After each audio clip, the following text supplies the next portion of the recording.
मैंने आपके सामने एक एग्जांपल दी है, जिस एग्जांपल का नाम क्या है, डिमांड शेड्यूल। मेरे दोस्तों, डिमांड शेड्यूल का मतलब क्या होता है कि अक्सर आपके सामने एग्जामिनर एक टेबल बना के देता है जिसमें एक साइड पे प्राइस दे देता है और एक साइड पे डिमांड दे देता है। कभी भी किसी भी टेबल फॉर्मेट के अंदर, इस फॉर्मेट के अंदर आपके पास प्राइस और डिमांड एक जगह लिखे हुए आ जाए तो उसको इकोनॉमिक्स की टर्मिनोलॉजी के अंदर, या समझ लो मोर फॉर्मल टर्मिनोलॉजी के अंदर, मोर फॉर्मल लैंग्वेज के अंदर डिमांड शेड्यूल कहा जाता है।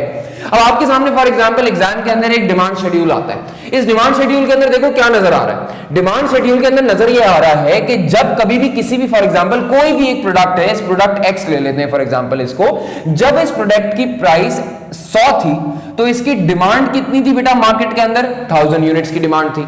और इसी तरह जब इसकी प्राइस को गिराया गया, यानी 100 वाली चीज को 80 बना दिया गया, तो अगर इस चीज की प्राइस 100 है तो 1000 यूनिट्स डिमांडेड थे। अगर प्राइस डिक्रीज हुई है तो लॉजिकली डिमांड इंक्रीज होनी चाहिए थी। तुम देखो जब 100 से 80 के ऊपर आए तो डिमांड कितनी हो गई मेरे दोस्तों? 1500 यूनिट्स की डिमांड हो गई। इसी तरह अगर मिसाल के तौर पे $80 की प्राइस को हम $60 की प्राइस पर यूनिट कर देते हैं तो अब मार्केट के अंदर और डिमांड बढ़ जाया करेगी, 2000 यूनिट्स की डिमांड हो जाया करेगी। मिसाल के तौर पर अगर हम प्राइस को $40 तक ले आते हैं तो मिसाल के तौर पे 2500 यूनिट्स की डिमांड हो जाया करेगी।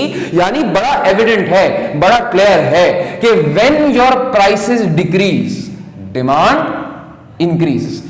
जैसे जैसे किसी भी पर्टिकुलर कमोडिटी की प्राइस के अंदर गिराव आता चला जाता है, तो जैसे कि लॉ ऑफ डिमांड कहता था, याद रखना, assuming all other factors constant ceteris paribus, तो देखो डिमांड के अंदर इंक्रीज आता चला जाता है, प्राइस गिर रही है, डिमांड इंक्रीज हो रही है। यही डिमांड शेड्यूल आपको हमेशा डिनोट करता है। आप अपने आसपास किसी भी एक प्रोडक्ट को उठा के देख लें, assuming all other factors remain constant, जब जब चीजों की प्राइस बढ़ती है तो तब तक डिमांड के अंदर फॉल ही आ रहा होता है। डन है। अब देखिए एग्जाम के अंदर क्या होगा। एग्जाम के अंदर सिर्फ और सिर्फ ऐसा नहीं होगा कि आपके सामने कोई डिमांड शेड्यूल आ जाए और आपको पढ़ के ये समझना हो कि जैसे जैसे देखो प्राइसेस गिर रही हैं डिमांड बढ़ रही है, बल्कि ऐसा होगा कि जब आप एग्जाम के अंदर जाते हैं तो यही बात कि जब प्राइसेस गिरती हैं तो डिमांड बढ़ती है, आपको यही बात ग्राफ के जरिए इकोनॉमिक्स के एग्जामिनर को समझानी होगी। तो हमें क्या करना पड़ेगा, इस रेलेवेंट डाटा को हमें प्लॉट करना पड़ेगा किसी ना किसी ग्राफ के ऊपर। अब आप लोगों को ये बात मालूम है कि जब ग्राफ की बात की जाती है तो ग्राफ के अंदर दो एक्सेस होते हैं, एक एक्स एक्सेस है और एक वाई एक्सेस है। आप एक्स एक्सेस के ऊपर रख दीजिएगा क्वांटिटी डिमांडेड, यानी डिमांड कितनी की जा रही है उस पर्टिकुलर प्रोडक्ट की, और इसी तरह डिमांड का रिलेशन प्राइस से बनता है ना, तो वाई एक्सेस पे मिसाल के तौर पे आपने क्या रख दिया मेरे दोस्तों? प्राइस को रख दिया। अब आपने क्या करना होगा, इस गिवन डाटा को इस ग्राफ के ऊपर प्लॉट करना होगा।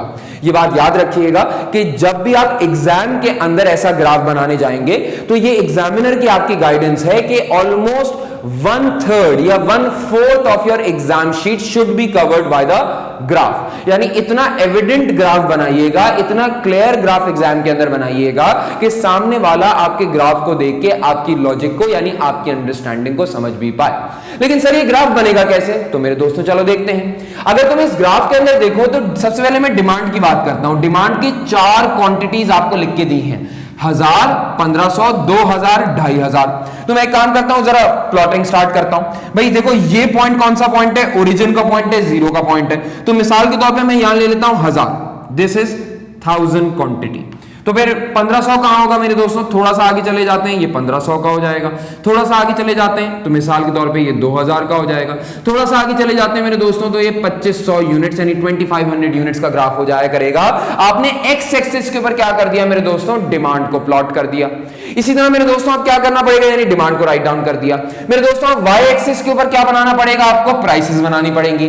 जैसे 4 क्वांटिटी डिमांडेड गिवन है, वैसे ही आपके सामने 4 प्राइसेस गिवन है। 4 प्राइसेस कौन कौन सी हैं भाई? मिसाल के तौर पे एक आपके सामने प्राइस गिवन है $40 की, एक सामने प्राइस गिवन है भाई मिसाल के तौर पे $60 की, एक आपके सामने प्राइस गिवन है भाई मिसाल के तौर पे $80 की, और एक आप अपने सामने प्राइस जाके देखें मेरे दोस्तों तो कितनी गिवन है? $100 की। मैंने थोड़ा बहुत इक्वल वेटेज दिया और इक्वल गैप के लिहाज से मेरे दोस्तों मैंने 4 टाइप की प्राइसेस प्लॉट कर दी हैं, 40, 60, 80 और 100। डन होगी बात ये। अब जरा हम एक एक प्राइस के ऊपर एक एक डिमांड के साथ रिलेशनशिप चेक करते हैं। अगर $100 की प्राइस थी तो $100 की प्राइस के ऊपर डिमांड कितनी थी? 1000 यूनिट्स। तो इसका मतलब $100 की प्राइस होगी और डिमांड कितनी होगी मेरे दोस्तों? डिमांड होगी मेरे दोस्तों मिसाल के तौर पे 1000 यूनिट्स की। तो देखो ये एक्स एक्सिस और वाई एक्सिस कनेक्ट किधर हो रहा है, अगर मैं मिसाल के तौर पे एक्स एक्सिस की बात करूं तो ये यूं सीधा जा रहा है, हाँ, और इसी तरह अगर मैं इसको y एक्सिस से कनेक्ट करूं तो मेरे ख्याल से ये पॉइंट बन जाता होगा। हमने एक पॉइंट यहां पे गैदर कर लिया। अगर हम देखें जब प्राइसेस को कंपनी ने डिक्रीज किया 100 से उठ के $80 के ऊपर आ गए, तो $80 की प्राइस के ऊपर मेरे दोस्तों क्वांटिटी कितनी डिमांड की जा रही है, 1500 यूनिट्स की क्वांटिटी डिमांड की जा रही है, यानी प्राइस होगी ये और डिमांड होगी आपके पास कुछ यहां। अगेन अगर इस लेवल्स को कनेक्ट करें तो देखो ये तुम्हारे पास चल रहा है तुम्हारा एक्स एक्सिस, हाँ, और एक्स एक्सिस वाई एक्सिस से कनेक्ट किस तरफ हो रहा है मेरे दोस्तों, कुछ इधर जाके कनेक्ट हो रहा है। तो this is your another point. Clear होती है बात। इसी तरह मेरे दोस्तों अगर मैं $60 के अगेंस्ट 2000 यूनिट्स प्लॉट करूं तो फिर क्या होगा मेरे दोस्तों, $60 की प्राइस होगी तो डिमांड कितनी बता दी मेरे दोस्तों आपको एग्जामिनर ने, 2000 यूनिट्स की डिमांड बता दी। अब अगर अब कनेक्ट करना स्टार्ट करें तो देखो एक्स एक्सिस से लाइन ये बन रही है, हाँ, और y एक्सिस से आके देखिए मेरे दोस्तों तो y एक्सिस से लाइन आपके पास ये बन रही है, यानी अगेन ये जो स्पॉट आया है आपके पास से ये थर्ड सिनेरियो का स्पॉट हो गया। अगेन एक और कर लेते हैं, अगर मिसाल के तौर पे $40 की प्राइस हो, ये रही $40 की प्राइस, तो आपके पास क्वांटिटी डिमांडेड कितनी होने वाली थी, 2500 यूनिट्स की डिमांड होने वाली थी। अगेन अगर दोनों को कनेक्ट कर लें तो ये मेरे दोस्तों आपके पास कुछ $40 के लिए डिमांड आ गई, और ये मेरे दोस्तों मिसाल के तौर पे आपके पास क्या आ रहा होगा, कुछ ये वाला पॉइंट आपके पास क्या आ रहा होगा, $40 के ऊपर दोनों की क्वांटिटी मैच कर रही होगी। कोई शक? यानी अगर मैं देखो मैं इस डिमांड शेड्यूल के पॉइंट को मैं अपने ग्राफ के ऊपर प्लॉट करूं तो एक ये वाला रेलेवेंट पॉइंट है जहां पे एक्स और वाई एक्सिस मीट कर रहे हैं, फिर एक ये वाला पॉइंट है जहां पे एक्स एक्सिस और वाई एक्सिस मीट कर रहे हैं, फिर एक ये वाला पॉइंट है जिसके ऊपर एक्स एक्सिस और वाई एक्सिस मीट कर रहे हैं, और फिर एक ये वाला पॉइंट है जिसके ऊपर एक्स एक्सिस और वाई एक्सिस मीट कर रहे हैं। अब हमने सारे के सारे डिमांड शेड्यूल को क्या कर दिया है, एक ग्राफ के ऊपर प्लॉट कर दिया है। अगर मैं इन सारी की सारी प्लॉटिंग को एक लाइन के अंदर कंसिडर करूं, एक कर्व के अंदर कंसिडर करूं, एक लीनियर मैनर के अंदर कंसिडर करूं, तो जरा देखो ये ग्राफ किस तरीके का बन रहा है। This is the demand line.